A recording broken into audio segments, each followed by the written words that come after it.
What is up, everybody, and welcome to the All-NBA show powered by FanDuel, America's #1 sportsbook. Get started with $150 in bonus bets if you win your first $5 bet at FanDuel.com/AllNBA. I'm your host, Adam Mares. I'm joined by my esteemed colleague, Tim Legler. Legs, the Thunder are starting to roll. I'm getting a little nervous that we might not get too many great games left this playoffs because they are looking fantastic. How are you? Man, you're right. And to credit to them, man, this isn't like something, we're not all disappointed in it. What you get disappointed in is you just want drama. Yeah. That's all we want. I just want drama. Look at that first game in Indiana and the Knicks. When you get those moments, it makes it everything, right? So Yeah. I don't know, man. I don't know. Like, to me, I'm at the point with this series. It's almost like if Oklahoma City wants to, they'll sweep them. Yeah. Right. I mean, that's what it looks like. Their best is better than Minnesota's best. We'll see what Minnesota has. I'll put it differently. I'll put it differently. If Oklahoma City plays on a scale of 8 out of 10, it's better than Minnesota's 10 out of 10. Man, spicy. That's spicy.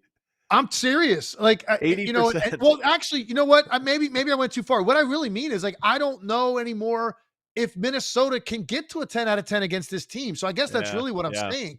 So I don't think Oklahoma City has to be great. And I don't think they've been great in these two games. Like, we've seen Oklahoma City go wire to wire in a game and what that looks like. I don't think that they've done that yet.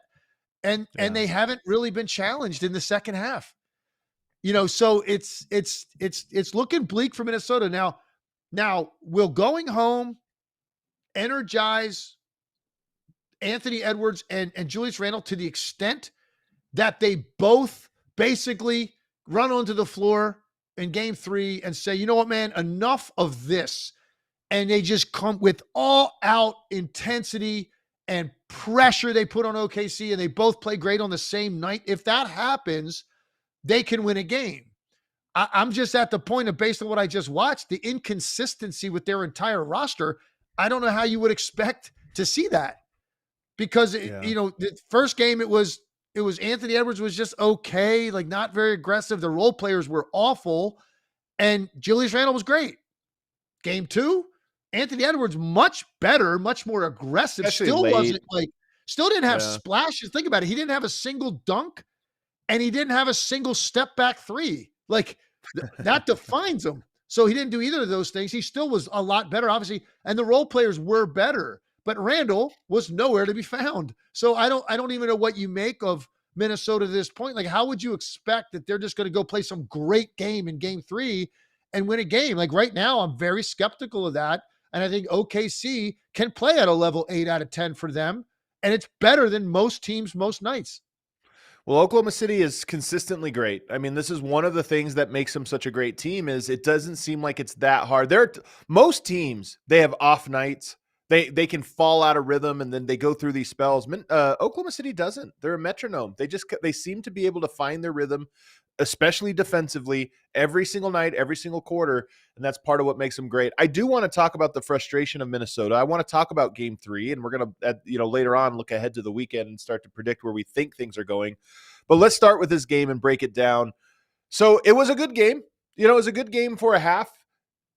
Minnesota's down a little bit, but they're connected.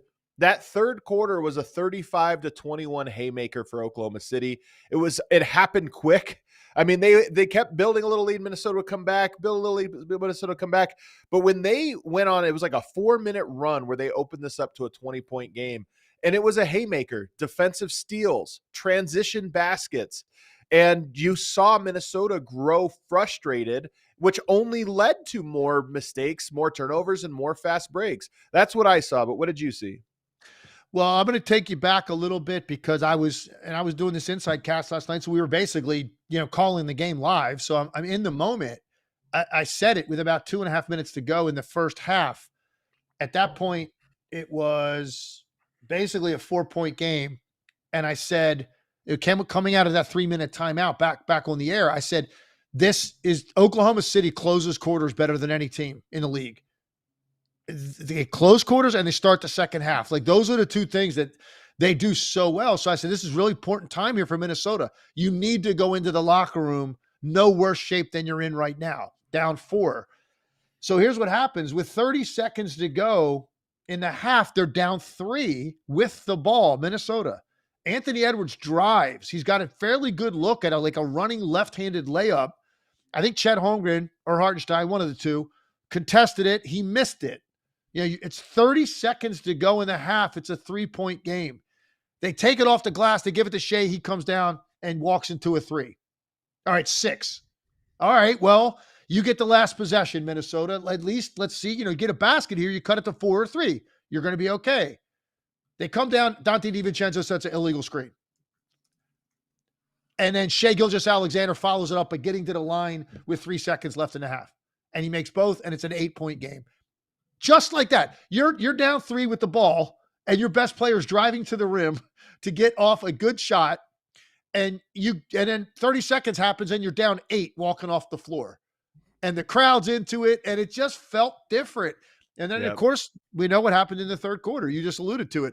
Third quarter came out, and they were still kind of like throwing jabs at each other at the beginning of the quarter, and bam, here it comes. And this is what OKC does to you, man. They turn you over, and then they convert it. Turn you over, convert it, and eventually you sort of let go of the rope a little bit. And it felt like the body language of Minnesota told me that's what was going on. And then things got really weird in the fourth quarter with Julius Randle. We'll talk about that in a minute. Yeah. But, that to me, that was the key sequence. Not that you can't come back from 8 down. That's not the point. The point is, imagine Edwards hits that layup and then you get a stop. You go in down 1. You know how different you feel as opposed to running onto the court down 8 against that team on their floor. So I just thought that was a key sequence. And OKC is they're the best third quarter defensive team in the league. Not shocking because they're the best defensive team in the league. They're also they happen to be the best out of the locker room. And why? Because they make adjustments and they've got the personnel to execute it. So they come out in the third quarter, and they hold Minnesota to 21 points. And then that leads to them getting better shots, and they put up 35, and it's game over.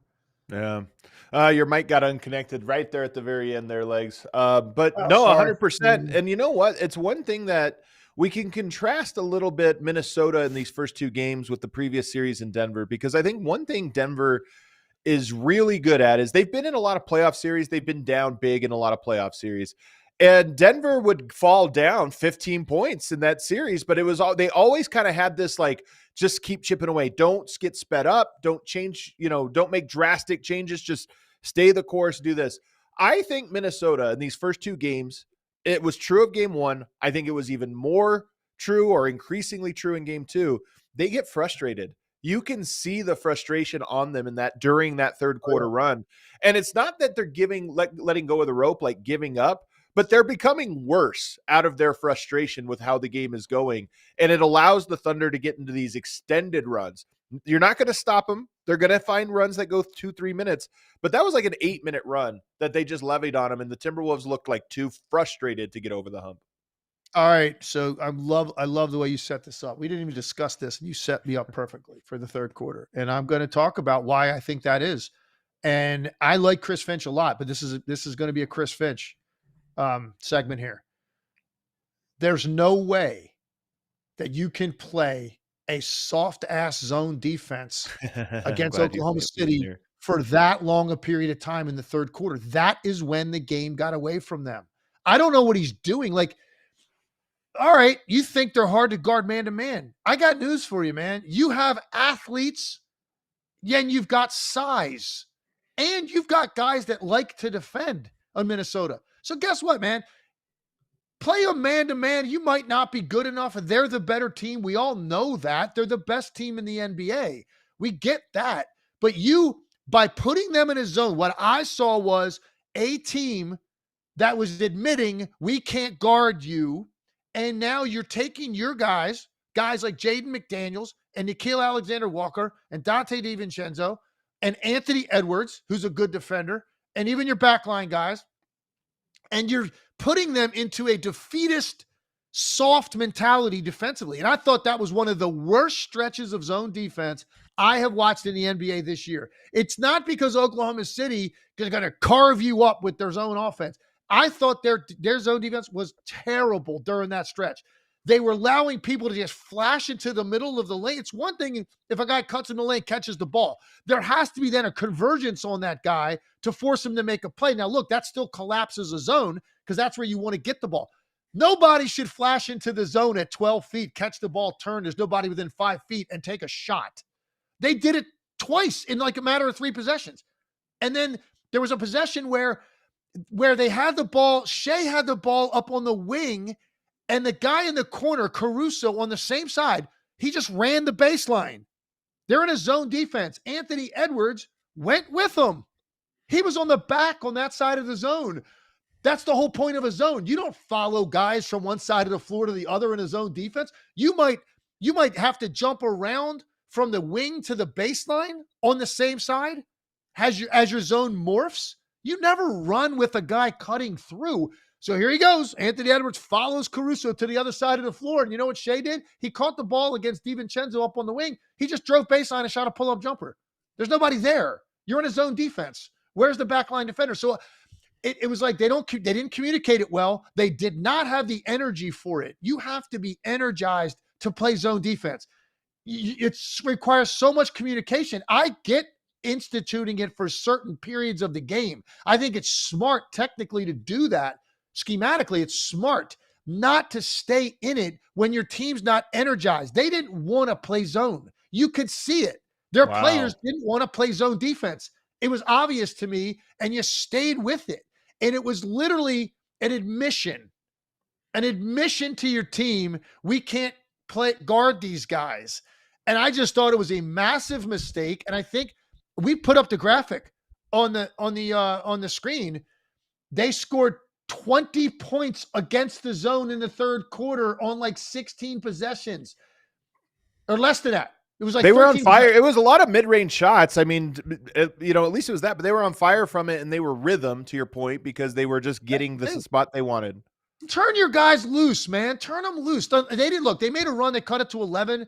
McDaniels actually had a terrible turnover in the open floor. They might have cut it to 9 or 8 with about 3 minutes to go. He turned the ball over, but I was like, okay, here we go. Nickeil Alexander-Walker's picking up 75 feet. DiVincenzo's picking up. That's what they want to do. That's what you have. You have guys that want to compete in that way, and you still probably aren't good enough to guard them. But I thought that zone defense and what it did to their overall energy level, and it looked to me that it was obvious they didn't want to be in it. And you got to know that as a coach. Turn them loose. You've got athletes and you've got size. That's one of your calling cards as a team defensively. You can't play zone that much against Oklahoma City, man. Not when your team doesn't really want to do it or buy into it. That's what it looked like to me. So Denver did, and Denver executed the zone really, really well. And Denver's not the defensive team that Minnesota is. They have better defenders there. But you would think, some of this is it's not your base defense. We're going to run something different. And it has worked against Oklahoma City. A lot of teams try zone against Oklahoma City for a reason. Denver, I thought, did a phenomenal job. It was an under-discussed thing about their series. Denver did a phenomenal job at it, but Minnesota did not. And they got absolutely eaten alive. So to me, I'm not bothered by the attempt at the strategy as much as I think you are, but the execution of it was absolutely horrible. And I think it's interesting what you said about you felt like watching it that the Timberwolves as players didn't want to commit to it. But there was Adam, if I'm coaching my team in that situation and I go, we're in a timeout or whatever it is, and we go, you know what? All right, let's throw some zone at them right here for a few possessions. Let's see what looks we give them, right? And I watched that for 2 or 3 trips. And it's so obvious to me that my guys didn't want to be in it. Whether I think I'm not saying that's a great thing. You do what the hell you're told. And if you want to be in a zone, then go compete at a high level in the zone. That's what you're supposed to do as a player. They didn't want to. You have to read that, particularly at the NBA level. Those guys want to challenge them. They want to get up in them. They're probably still not good enough to beat them or guard them in a series, but That is what your personnel dictates you have. You've got to turn these guys loose. Make OKC feel you. Make some of their guys that are a little bit less comfortable handle the ball. The Wallaces of the world and the Lou Dorts of the world and the Wiggins. Make those guys handle. Get up in them. Force them to play quicker. I think that's your best bet. And then every now and then, sprinkle it in for 2 or 3 possessions. But if you got to get those guys to agree, hey guys, listen, I get it. You don't want to be in zone? My mistake. We shouldn't have stayed in it so long. We're going to still sprinkle it in, but let's make a deal here. I'll turn you loose a little bit more and let's play to our identity. But if we do go to it, can you guys please act like you care and you want to play it? Because it's important to mix it up against this team. That's my message to my team. And we shake hands on it. We have a deal. Don't play it as much as we did, but when we do, give me some energy, because that was the exact opposite of that. And that's when the game got away from them. One guy who's having a rough series, because we're going to get to Julius Randle here in a second, but one guy who's having kind of a rough playoff run, I guess I would say, Donte DiVincenzo. 3 of 8 in this one. He was a minus 27, had 8 points in 22 minutes, which you're obviously hoping for more. Shooting 25.7% in the playoffs so far. He's having a rough go here. What's going on with him? Yeah, I wish I could tell you. I mean, I thought, and we talked about last night, he came in his first real touch he got last night was he came off a screen looking for a 3 from, like, he was on the wing. They set it at the top of the key sort. He came off toward the top, caught it. He was being chased. Defender was like chasing him around the screen. He caught it. He curled right down the lane, and he shot a really nice floater up off the glass, and he got his first shot to go. And I thought, you know what? Sometimes that's first of all, that's smart. You can't just be one-dimensional. He put it down and he scored. I thought maybe that can, like, get him going. And it's just, I wish I could tell you what's going on with his shooting, but right now, man, he's just in a bad place. And they need him. You know, I don't know if you saw this number. I couldn't believe it. I couldn't believe the stat that we were given by our research team. In game 1, Donte DiVincenzo, Reid, and Nickeil Alexander-Walker, 3 key reserves, shot 7 for 36 off the bench. Do you know that it was the worst trio shooting performance off the bench in a playoff game by any team since the 70s? And with a minimum of 30 attempts. So there is a caveat there. It's not like guys, come in and sure. 0 for 2. I'm talking, exactly. These are 3 guys that are high volume shot takers for them off. They're critical players for them, especially DiVincenzo and Reid. Nickeil Alexander-Walker's value is more in his defense, but when he does score, it's a bonus. Reid and DiVincenzo, you're counting on a minimum of probably 25, 30 points out of those 2 guys. And I couldn't believe it. I'm like, wow, man, that's how bad that was. 5 for 28 from the 3, 7 for 36 overall. They were better collectively in this game. But then, of course, what happened with Julius Randle negated all of that. So I don't know, man. Sometimes you have an answer, sometimes you don't. It's not like they're doing anything special on him defensively. I feel like DiVincenzo's still getting off decent looks. He's just probably pressing. He's trying to make it all happen every time he gets it. And when you do that, sometimes it snowballs the other way. Reid, actually, to me, I'm a little bit more concerned about. I don't know what's going on with Reid. 0 for 14. He's missed 14 straight threes, which is the longest drought of his career, which is concerning. He's never missed 14 straight. But here's going to be my big take on this game, on this series, and maybe on this Oklahoma City team at large. Their defense is well publicized, so incredible because of how much ground they cover. But what they really do is they make it impossible for you to play through your bigs on the inside. So this takes us to Julius Randle. Had a horrible night last night, 2 of 11, just 6 points total in the entire game. But if you watch, they spend a lot of time trying to throw him the ball, and Oklahoma City just swarms pre-catch, on the pass. As soon as he touches it, they're everywhere getting steals. And they did this to Denver. I mean, Jokic 28, 13, and 6, I think something in there. Feels like a miracle after watching what they're doing to Julius Randle, because they cannot get him the ball cleanly anywhere that's advantageous to him. Love this point. I harped on it a lot last night. Now, here's what they're doing to him. First of all, I can't believe the extent to which Oklahoma City is getting away with playing smaller guys on him. Yeah. And by smaller, I mean, the guy's legitimately 6'9". He's built like a truck. So he's got a size advantage over pretty much every matchup he gets. It's not like you got Chet on him very much or Hartenstein. Sometimes, for the most part, it's these wings. and guards that are guarding him and what they're doing, particularly Jalen Williams and Caruso, they're fronting him and they're getting low and they're sort of holding him from behind with their arms. And the problem is he's not adjusting and their team is not adjusting. What he keeps doing is pushing him further out, further out, further out, further out. And he's got his arm in the air. By the next thing you know, he's 20 feet from the basket. And the guy that's making the entry pass is like holding it over his head and looking at him, telegraphing the entire thing. Okay, now I'm going to try it. And here comes the weak side help to rake it and take it away from him. I guarantee you they turned the ball over 4 times last night on this exact action. What I don't understand is where's the counter, which is this. Julius Randle can go down and basically start right off the lane at 8 feet. They're going to front him right there. Rather than keep pushing the guy out toward the sideline, push him out a little bit to maybe 10 feet, stand there, hold them there, and then let's get a high-low action. Nobody's flash, you're saying, from the other side? Yeah, flash through the middle of the lane, catch it, dump it down to him going toward the rim. They don't do it. Now, part of it is the lane's crowded because they don't respect Minnesota's weak side action. They don't respect the ball. Number one, they believe they can close out to any three-point shooter on the opposite side of the floor. They're great at that. And they just don't respect those guys anyway. So it is a little bit more crowded. So maybe the high-low's not there. But one thing I know is not there is him continuing to walk people out toward the sideline while the entry guy holds the ball for 4 seconds and then finally throws it to him, and then they double team him along the baseline and he loses the ball. It's just, my goodness, adjust to it. And they never did. And I thought it was horrible the way they kept trying to force feed the same action with zero to show for it. But I mean, a lot of teams depend on it, though, Legs.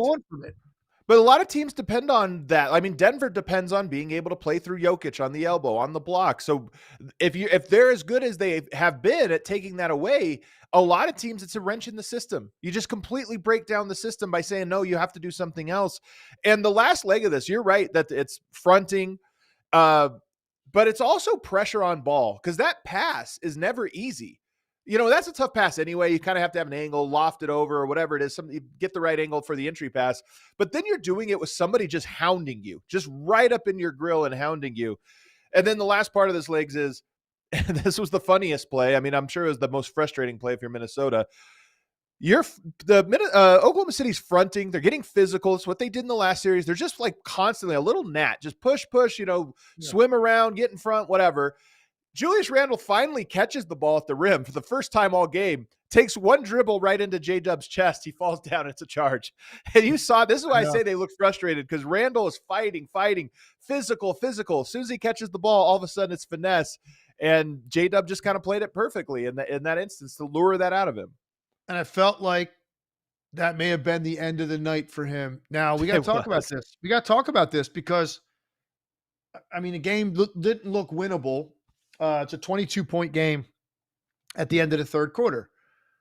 But listen, man, Julius Randle has played some of his best basketball of his career during the playoffs this year. And you don't play him at all in the fourth quarter. He never got back in the game. And you could see him sitting there. Camera kept honing in on him. Now, I was doing my own alt cast, so I had my own thoughts on it. I couldn't hear what they were saying on the main broadcast, but they kept showing him on the bench. Do you know, like, was Mike Breen and Richard Jefferson, Doris Burke addressing that? Because the camera went to him a lot. I was locked in on Legler and DC 96. Beautiful. Man, so okay, I good. don't know All right. either.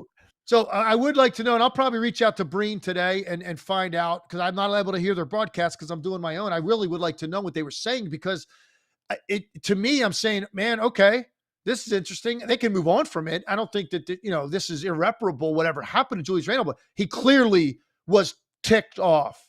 And I got to be honest, I know he was terrible last night. He did nothing last night offensively. I felt like he deserved a little bit more than that. Yeah. The way he's played, they didn't play him at all in the whole quarter. I mean, you don't see that happen to star players. Now, it wasn't like they just waved the white flag and put a bunch of reserves in for the whole quarter. Those other guys played, and like I said, they actually cut it to 11 at one point with the ball. But And look, sometimes as a coach, I understand you go in a different direction, but it's not like Julius Randle was out there being a narcissist or an egomaniac or anything. It's Just wasn't serious. effective. I get that, man, but I get it. But I'm just saying, like, you don't go back to him at all? Right. I'm just curious what that's going to feel like on the charter last night. What's that going to feel like at the practice facility today? Now, if Julius Randle means what he said to us, Dave Pasch and I, when we interviewed him after before Game 3 in the Golden State series, when they had lost Game 1 in that series, and he said that Chris Finch got into Anthony Edwards and him, called them out. He said he loved it. I love that. I love that he's not afraid to do that. And he responded. He played great in next 2 games. And they close him out. Let's see what the response is. I just thought it was pretty extreme, and it was a big message sent, and I want to see what the response is going to be, because I just thought, man, the guy played better than that to this point, to just go, you know what, you're not playing this quarter. I don't know, man. Yeah. Well, I want to start a new segment here, Legs. I'm going to probably call it a trick or tweet here, where we bring up a couple tweets from some high profile people, and I just ask if you agree or disagree with the take. And these are ways to kind of talk about this game, because I saw some interesting ones last night. James, do you have the first one for us? Rob Perez says, turn the ball over against OKC, and you're lucky if it's only 2 points on the other end as opposed to 3. I think he's right. This might be the best converting turnovers into points team I've ever watched. Maybe it's recency bias, but I feel like every turnover turns into 2, maybe 3 points the other direction. So they got 52 in 2 games in this series. You think about that, man.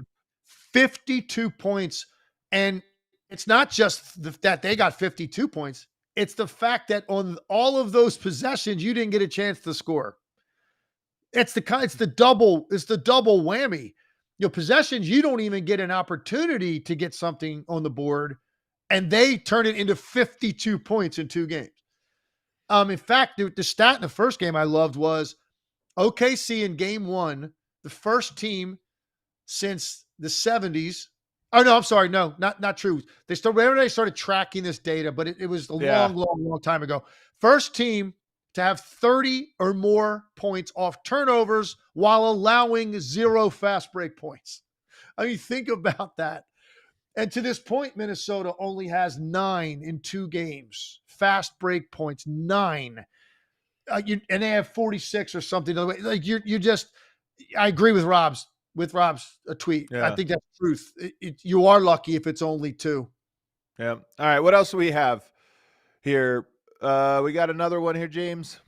Tony Jones says Minnesota's biggest conundrum right now is that they can't defend when Mike Conley is on the floor, but they can't run an offense when he's off the floor. I think this part is very true. His on-off numbers in this series, I think he's a big plus in this series so far. They're just getting killed whenever he's not out there. I mean, yeah, I don't know. I'm not sure if you need him that much to run the offense. What are we talking here? He's not some high-level ball screen, pick you apart player. He organizes them at the start of the possession, then he gives the ball up, and he doesn't touch it again unless he shoots a 3. Yeah, so but that first part, though, is so important, the getting the ball. I get it, but you're talking about the first 8 seconds of the clock, and then Anthony Edwards has the ball or Randle. So I don't know. I think I disagree with that. I like Mike Conley a lot, but Mike Conley's at the stage of his career. He that's what he's out there to do. Handle the ball a little bit against pressure, get him organized, give it up over half court. He never touches the ball again unless he shoots a 3. So I don't know if I agree with that. I think you need a little bit more punch offensively. And if that means DiVincenzo and Nickeil Alexander-Walker and Anthony Edwards are doing most of the ball handling, you might be better off there. Right now, flat out, you need as much offense on the floor as you can get. Yeah. That's the way I look at it against Oklahoma City. You need guys that can make shots all over the floor. Mike Conley is shooting 34% from the 3, and he's making 1.5 threes a game. And that's pretty much all he's giving you offensively. I think I'd sacrifice the ball handling right now to give, and it's not like, Nickeil Alexander-Walker, Donte DiVincenzo can't guard. They're bigger. They're athletic. Yeah. They're longer. They both can defend. I think you need as much offense on the floor. I even said it last night. I would have taken Rudy Gobert out of the game and gone with Naz Reid. I don't care what Naz Reid's done. At some point, he's going to get unlocked. You need scoring all over the floor against this team. And to me, I'd probably lean in that direction. At this point, what have you got to lose? Well, last night, Mike Conley was a plus 14 in his 28 minutes.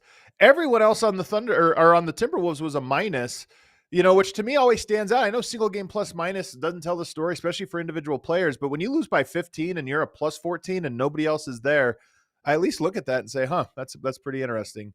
What else we got? We got another one. Kevin O'Connor says SGA is much better than Anthony Edwards on multiple levels. This series is making that clear. SGA is also 3 years older, so it's not as much of a knock on Ant as it is a realization of how far Ant can still and must grow. Do you agree that SGA is levels ahead of Anthony Edwards right now as a player? Yeah, I would agree with that. He's got a lot more polish to his game than Anthony Edwards. There's no question about it. And look, I mean, like you said, no knock on him. You're right. I mean, you're talking about a guy that's just won the MVP. And Anthony Edwards, I don't think to this point, has he made first team all league? Anthony Edwards? Man, I don't know. I'll look it up while you're talking. Yeah, look it up. And I don't think he's going to this year either. And that's not a knock on him either. And we think he's ascending. But yeah, man, he's got some finish to put on his game. And right now, like I said in the beginning, I think one of the things that we're missing in so far in 2 games, what is Anthony Edwards' identity as an offensive player? It's the deep off dribble shooting when he goes on these runs when he gets hot. He took 10 a game in the regular season and he made 4 a game. Okay. In the postseason, it's under 4 and just under 10, but similar. And the downhill explosive rim finishes. He hasn't done either of those things in this series. He had 32 points last night, and he had a lot of creative finishes, and he had some cool Euro steps, and he accelerates, and he did that. And he made some mid-range jumpers, 1 for 9 from the 3, and he will not pull the trigger on that one going left. That's his best shot on the floor. So, you need that out of him in this series to have a chance, and you haven't really seen it in either game. So yes, I don't think that's in any way disrespectful to Anthony Edwards to say that Shai Gilgeous-Alexander is on a much higher level right now as a player. I don't think he's been first team all league and now he's an MVP. Anthony Edwards is trying to get there. SGA has the thing where he controls the pace. I mean, you're always playing in his speed, at his rhythm. You can't speed him up, and it's just very calm. It's why the Thunder win the turnover battle, because they have insane defenders. They're not afraid to foul. They get into you. But on the other end of the floor, they have a guy that's going to control the ball for most of the game and not turn it over. He's going to slow things down and make sure everything's contained. So I agree. By the way, second team All-NBA last year, so never first team. All right, one last one. I have to get a Nuggets one in here. My guy, Coach Gibson Piper, biggest takeaway from games 1 and 2 is how good the Nuggets were. This might end up being the take. If nobody pushes Oklahoma City at all. Denver took them to 7. What do you think? Well, I hear you. They did win 3 games. And this is the one you're going to disagree with? Oh, come on. No. Clearly, man. Look, they went to 7 games, and we don't even know if Minnesota's going to win a game. So, yeah, clearly. And they've got Nikola Jokic, man, who's something that Minnesota doesn't have.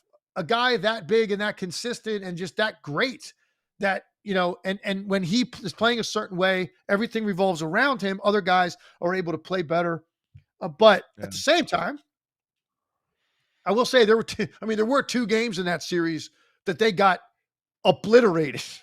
So, but they did win 3 games. But there were 2 other games. There were 2 other games that were completely not competitive. So I hear you. They've got Jokic. Minnesota does not have Jokic. And that's a big difference because Jokic can do things just because of his size and skill that negates some of the stuff Oklahoma City does to you with their quickness. Yeah. And Minnesota is going to rely on a different type of offensive player, and the quickness is dramatically affecting them. Yeah. That's what it looks like to me. Yeah. All right, let's take a break. On the other side, we'll look ahead now to the weekend because we will be off for long enough now, not returning till Tuesday, that a lot of stuff's going to happen. So we'll preview tonight's game, Pacers-Knicks, and we'll just try to look ahead to see where both of these series are going on the other side. First, the NBA playoffs are underway, so there's no better time to be in the arena experiencing that playoff intensity in person. If you're trying to catch your team live this postseason, let us tell you about our friends over at Vivid Seats. Vivid Seats is the best place to get your tickets for any live event. They have the best selection of games and seats, and every purchase is backed by their 100% buyer guarantee. Plus, Vivid Seats is the only ticket marketplace that rewards you for every purchase. So download the Vivid Seats app and start earning rewards towards free tickets. New Vivid Seats users who use promo code ALLNBA30 will receive $30 off their first purchase of $300 or more. Once again, click the link in the show notes, go to vividseats.com or download the Vivid Seats app and use the promo code ALLNBA30 for $30 off of your first purchase of $300 or more. When it comes to playoff basketball, being there is all that matters, so experience it live with Vivid Seats.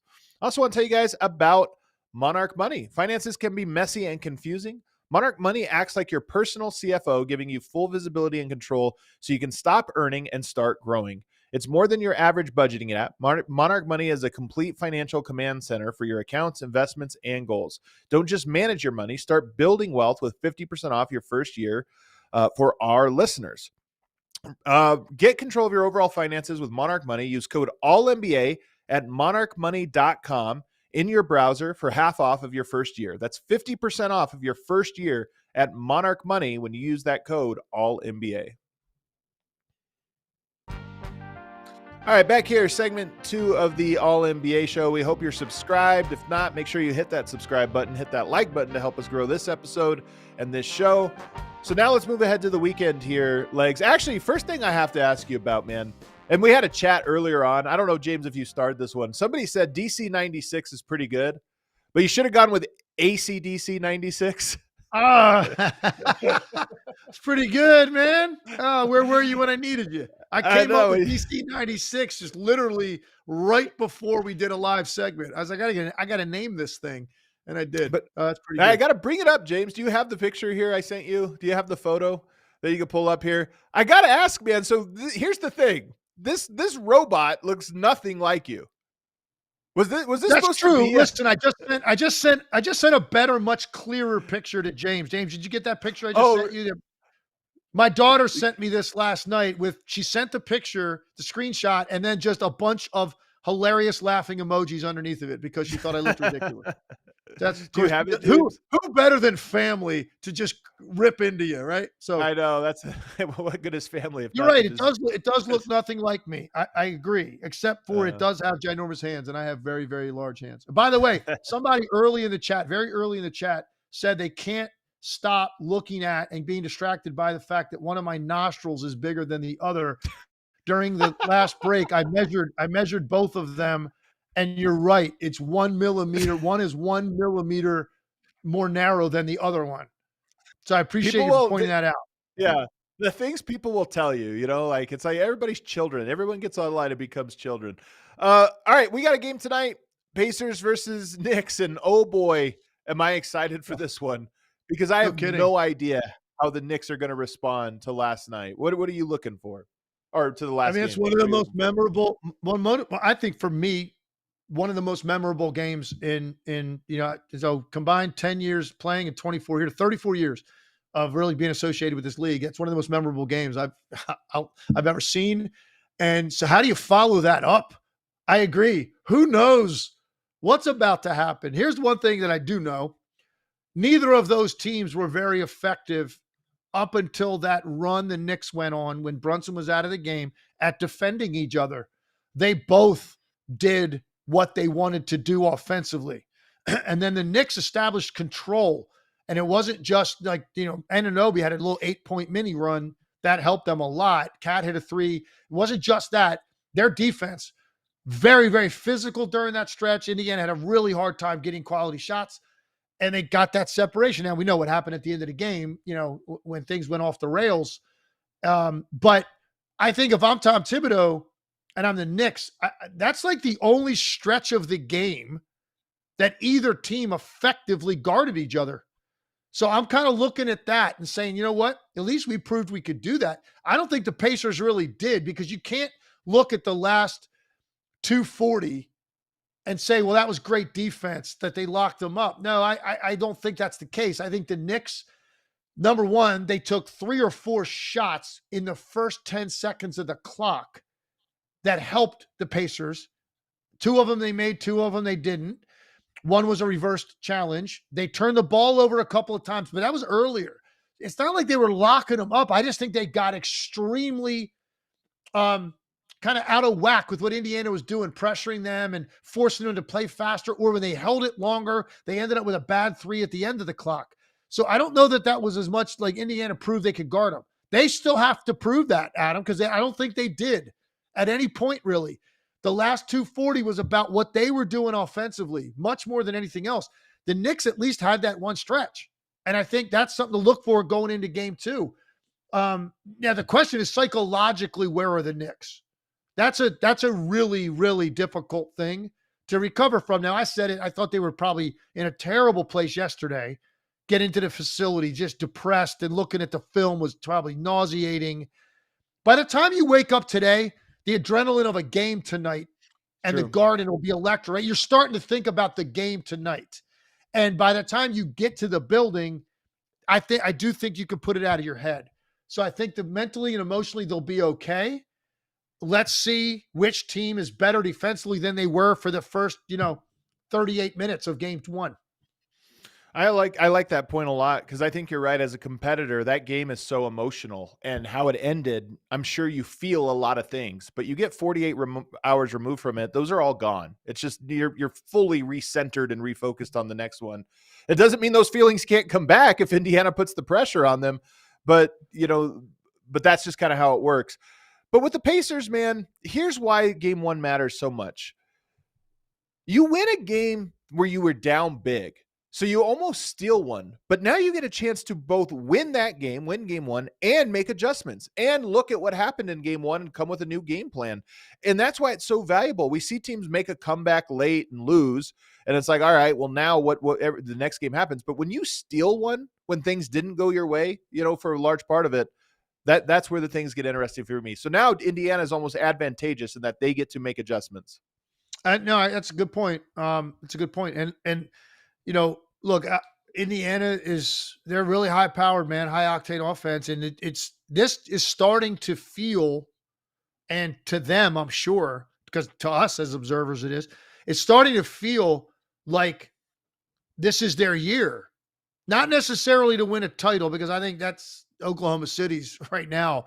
You'd have to convince us otherwise. It looks like it's them, but I'm just talking about to win the East. Like they feel like, look at the way this all played out. They had a little bit of a banged up Cleveland team at the beginning of that series. It helped them get off to a good start. And then they end up now, they really believe they win 2 on the road. They're up 2-0. They go home, they win that series. Boston's taken out of the mix for them. So and now you got this player that just continues to do these special things under pressure, the way Halliburton has done it. They've got this incredible belief in themselves now. Just get us in a tight game. Like we say that about the Knicks. Just get us in a tight game. We got Brunson. Guess what? They're saying the same thing. Well, just get us in a tight game. We got Halliburton, and we got this whole group, because we all believe. So it's just fun, man. What this has created, what game 1 did, you talk about expectation level for a game. This is as high as it gets, what we're going to see tonight in Madison Square Garden, man.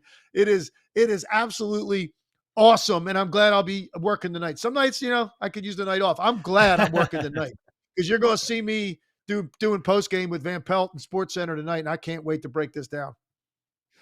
So, I mean, obviously this is must win for the Knicks. Is it true? Have the Pacers not lost on the road yet this postseason? Are they undefeated? I think they are. So you never know, man. Like this one is almost free money, as how I look at it. I look at it as free money for Indiana in this one. Do you feel the same? I kind of, but I also think, Rick Carlisle's smart enough to know that, like, this gets to 1-1, that's going to feel a lot different going home. I mean, sure. I think he knows how dangerous this is. And the bottom line is they just pulled off a miracle to make that happen. And there's no other word for it. A miracle. The first time in 1,415 games that a team was down 14 points, down 9 or more inside of a minute in a playoff game, and they won. First time. So that was a miracle which has happened. Rick Carlisle understands that. They've got to clean up some of the other stuff. They had a hard time guarding them, and they got to figure out, can we be better defensively? I think he's very confident in his offense. The question is, can they guard them? And they didn't prove really that they could guard Jalen Brunson. He had some self-inflicted wounds, I thought, in the fourth quarter. and foul trouble probably didn't help him. But at the end of the day, they didn't really prove they could guard him at all.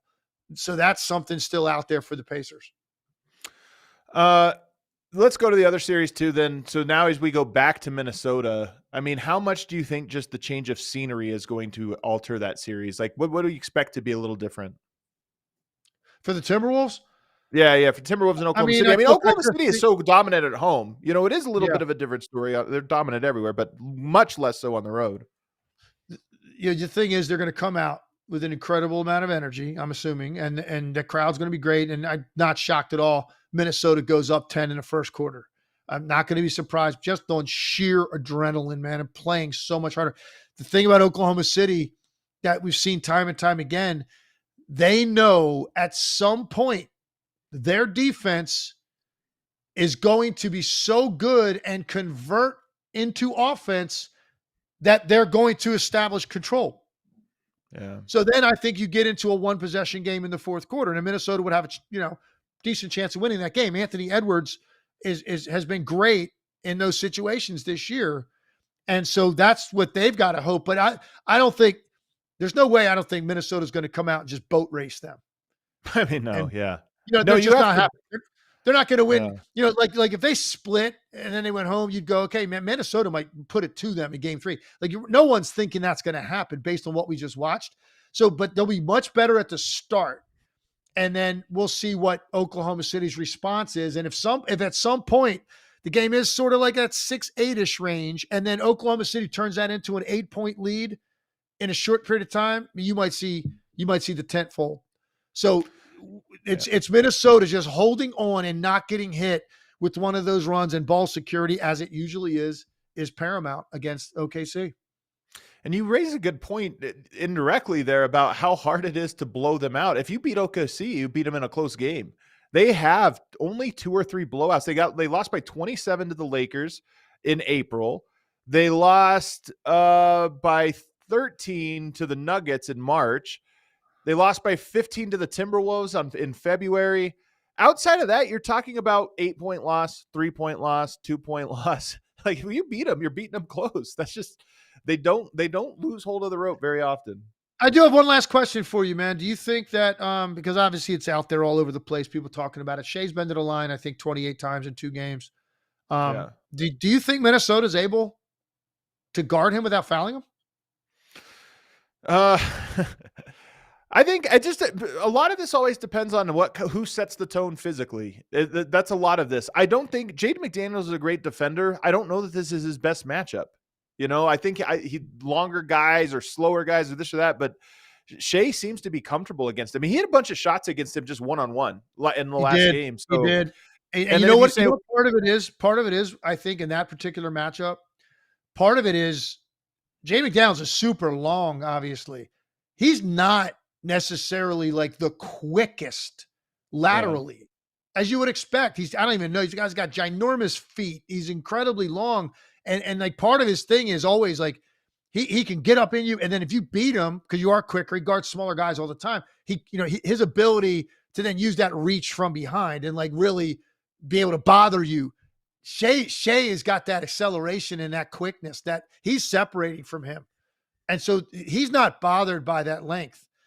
So I don't know. Is there a better matchup for him than McDaniels? You certainly can't put Anthony Edwards on him because you can't risk the foul trouble. Maybe you try it though. Walker. Maybe you try it with Ant though, because a lot of this does come down to like, the whistle comes to a lot of how you make the whistle is how the game will go against OKC. And maybe down 0-2 going home, you dare the officials to call a foul on Anthony. Yeah, I mean, and to your point, hey, who knows, man? Maybe they're less willing to call some of those fouls on another star. That's what I mean. Yeah, just like say, hey, man, is this really what you're going to do to this game? You're going to know we're allowing contact tonight. We'll see what happens. Yeah, whereas you get, one of the supporting cast on him, and it's just like, no, this is an MVP. He's going to get that whistle. I don't know. But I know this. I know that's really tough, man. If the dude's going to shoot 14 free throws a game. I mean, but here's the bottom line. Listen, here's what it comes down to. And this, I'm not giving some ridiculous recipe for success that's not realistic. Anthony Edwards and Julius Randle both have to play well on the same night. Let's start with that. Okay. So they both so what does that mean? that means 50 minimum. 50 minimum combined between them. Yeah, that's it, and maybe more. I mean, 50 isn't even 50's, I guess, right around their averages for the season. All right, so give me 50. Just be average. I mean, my goodness. And if they're better than it, great. Like maybe it's 40 and 25, maybe it's 65. But it starts there.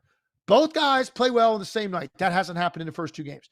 And then the role players who were better with their shooting in game 2. All right. Now, Donte DiVincenzo and Naz Reid, insert yourself into the equation. That's not asking too much, right? That's what they do. You get all of that. 2 stars play well. I didn't say out of their mind, just play well. And the 2 guys that are struggling to make threes, who are critical to your team, make some threes. All right, let's start with that. And now maybe you're in the game in the fourth quarter, and at home, maybe that's enough to get a win. Yeah. Well, James, hit that outro music and bring up our 1 super chat here. Man, my camera can't last an hour anymore. Bring up the 1 super chat that we have. Chihuahua Huang says, SGA's mid-range, 10 to 16 feet, is underrated. I don't know if it's underrated. It's phenomenal. First of all, brother, I don't think there's anything more rated than his mid-range jump shot. That's all we talk about. And he compares him here to DeRozan, and obviously the numbers are better. Look, man, I don't think it's underrated at all. It is his weapon. He's a mid-range assassin. He gets all those little angles and different things, and then if he gets to his spots, it just feels like it's in. Him and Kawhi Leonard, to me, those are the 2 guys that they almost operate similarly. They get to a spot where you're like, dang, he got there, he's making this. His efficiency as a guard as a high-volume jump shooter, to me, parallels Jordan. I think there's comparisons there. This dude has shot 50% over for his career, with a majority of those being mid-range jumpers. 4 out of the last 5 years, he's over 50% from the field. Those are Jordan-type numbers, man. DeRozan's another good one, but he's, more like in that 45 range. That's different. And who else did you just say? Jalen Brunson he had on there. Brunson's a good one, but again, it's not on that level, man. Kawhi Leonard, you said Kawhi Leonard. That's a good one. Kawhi Leonard, yeah. That's a lot of mid-range jumpers contested. That's what the efficiency level we're talking about. But I don't think in any way, shape, or form his mid-range jumper's underrated. My goodness, we talk about it. We appreciate it nonetheless, man. That's a first team all chatter. Guys, little holiday weekend, 3-day break, but there are some games. You can catch legs on the ALTCast, the Insight Cast here tomorrow night. There he is right there. Actually, not just Legler, DC96. That's it, brother, right there. And he's got an off day, so he's going to get his rest. He'll be ready tomorrow night. All right, everybody, have yourselves a great weekend. We will be back on Tuesday. See you then.